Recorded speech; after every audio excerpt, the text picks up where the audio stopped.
Bienvenidos de nuevo a mi canal de podología de curso recordatorio de formación posgrado que va dirigido a estudiantes de grado y profesionales de la podología. En esta entrega vamos a hablar de la introducción a la cirugía del Ius adductus valgus. Por definición es una deformidad caracterizada por la desviación lateral del primer dedo, incremento del ángulo intermetatarsal superior a 15 grados, con engrosamiento de la eminencia medial, como se puede observar en la imagen. Otras deformaciones que suelen acompañar al Ius adductus valgus son los dedos en martillos, las metatarsalgias de los metatarsianos centrales, subluxaciones de las demás articulaciones metatarsofalángicas. En las generalidades debemos decir que afecta de 11 mujeres por cada hombre. Esa es la proporción. Los tratamientos ortopédicos son poco aceptados, no tienen buenos resultados en la mayoría de los casos, aunque hay casos que por medio de ortosis se puede corregir bastante. Las técnicas quirúrgicas han avanzado mucho en los últimos años. Los signos clínicos más importantes del Ius adductus valgus son la deformidad y el dolor. La etiología pues puede ser ocasionado por factores genéticos, por pies pronados, por una inestabilidad del primer radio, alteraciones metatarsales, cuando existe un intus minus, intus plus, con un metatarsus primus en varo, o utilizar un calzado que no sea correcto para cada pie. Tipos. Puede ser congénito o juvenil, como hemos dicho antes, aparece en edades menores de 15 años. El Ius valgus por prominencia de la cabeza metatarsal. La falange proximal entonces se desvía muy poco o nada. La deformidad la conforma la presencia de una exostosis en la cara medial de la cabeza metatarsal, lo que clínicamente se conoce como bunion, que es el bultito ese que se ven. Tipos clínicos. Ius valgus en antepié triangular. Es cuando los rasgos típicos de la deformidad llegan a su grado máximo y el antepié del paciente adquiere una forma de triángulo. El Ius valgus interfalángico es la desviación de la falange distal hacia el lateral con respecto a la proximal, por causas congénitas, por causa más frecuente como un mecanismo de compensación a un Ius limitus funcional. El efecto patológico. Adductor del Ius crea una fuerza deformante y sujeta a los sesamoideos y a la falange proximal según el primer metatarsiano se desvía medialmente.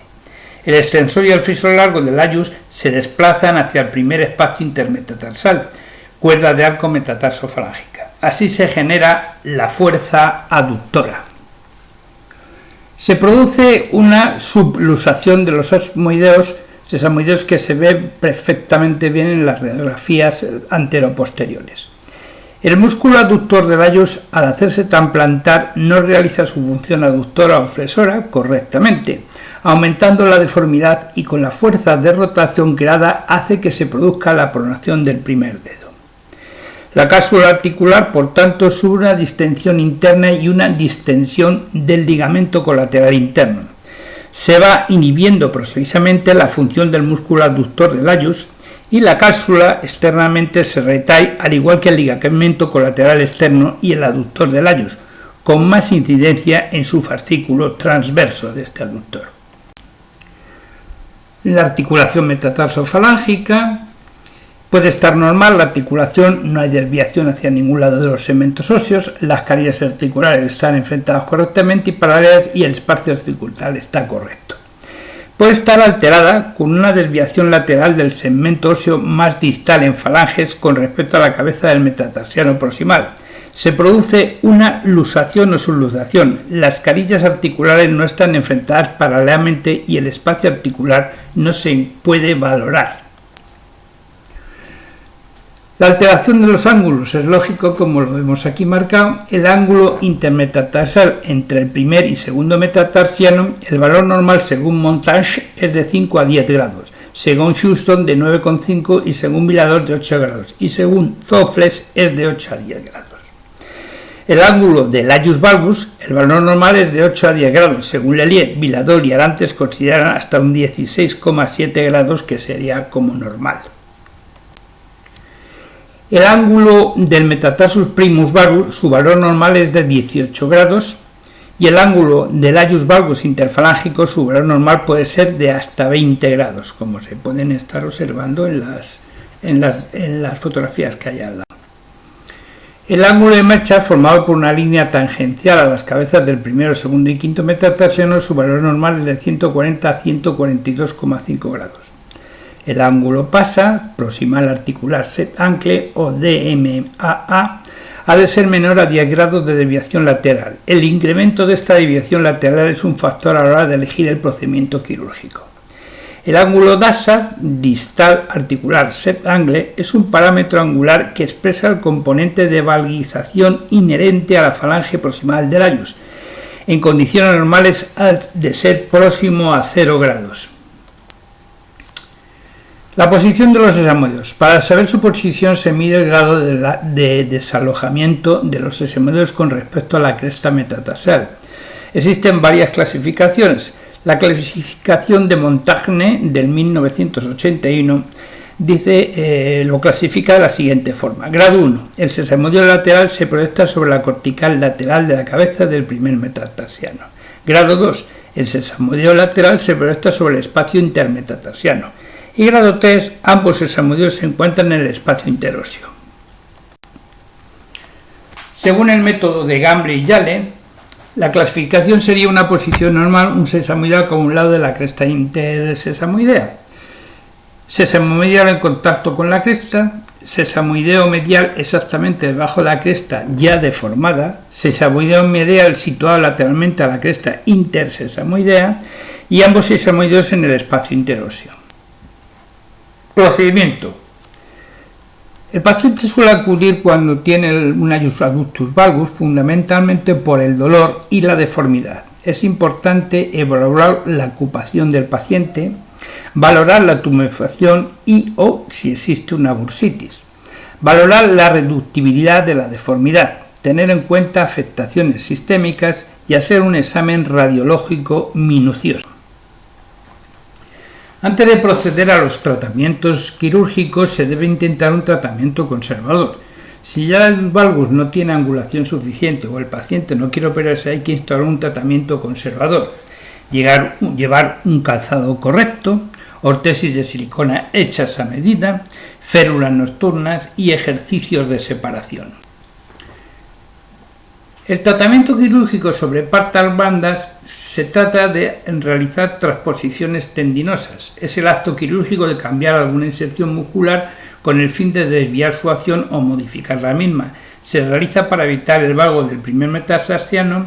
El trabajo mecánico del músculo tendón es igual al producto de la fuerza por el acortamiento. Los procedimientos sobre tejido blando están indicados en deformidades con un ángulo valgus menor de 30 grados y un ángulo metatarsal menor de 15 grados, o bien una combinación con técnicas quirúrgicas que suele ser lo más común. Tratamiento quirúrgico. Está indicado solo si existe dolor acompañado de una gran deformidad. Nunca se debe indicar este tipo de cirugía por causas estéticas. La deformidad del hallus valgus tiene una rápida evolución, incluso habiendo adoptado medidas de prevención. Hay un amplio arsenal quirúrgico, digamos que sobre unas 130 técnicas quirúrgicas están descritas. Osteotomía. Definición. Es una intervención quirúrgica en la que se practica cortes en un hueso, de forma que el cirujano podólogo puede efectuar cambios en la posición de este. Puede practicarse osteotomías para alargar o acortar un hueso y para corregir curvaturas o angulaciones. Se realiza siempre bajo anestesia local. Las osteotomías se realizan por encima o por debajo de la deformación ósea. Osteotomías falángicas se realizan distalmente a la articulación, pueden ser de acortamiento, de varización o mixtas, que produzcan un acortamiento y una varización. Osteotomía de acortamiento tiene como objetivo transformar el antepié egipcio en antepié cuadrado y disminuir así el brazo de palanca falángico. Sepa que el antepié egipcio es cuando el segundo dedo es mucho más prolongado que el primero. Factor recidiálogos y de sobrecarga mecánica de la articulación. Si no lo corregimos, va a existir la posibilidad de que este factor influya para que vuelva a aparecer el valgus. Las osteotomías diafisarias tienen como objeto acercar la primera cabeza metatarsal a la segunda a sí mismo. Destaca la osteotomía de descompresión de Weil, que asocia un efecto de descenso y retroceso del polo inferior de la cabeza del metatarsiano. La osteotomía horizontal de Weil, que trata paralelamente de descender y hacer retroceder la cabeza del metatarsiano antes de resecar el osteofito, y se colocan 2 tornillos para garantizar la fijación. Las osteotomías proximales realinean el primer metatarsiano a partir de su base.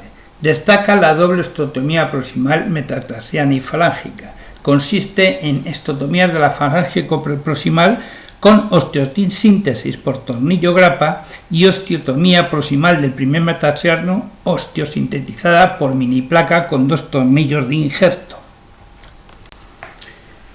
Hay otros métodos que son radicales, resecciones artroplácticas y las artrodesis. Las artrodesis metatarsofalángica corrigen la deformidad sin riesgo de recidiva. Una síntesis estable permite obtener una función funcional al cabo de 45 días. Este procedimiento está particularmente indicado en los ayus valgus.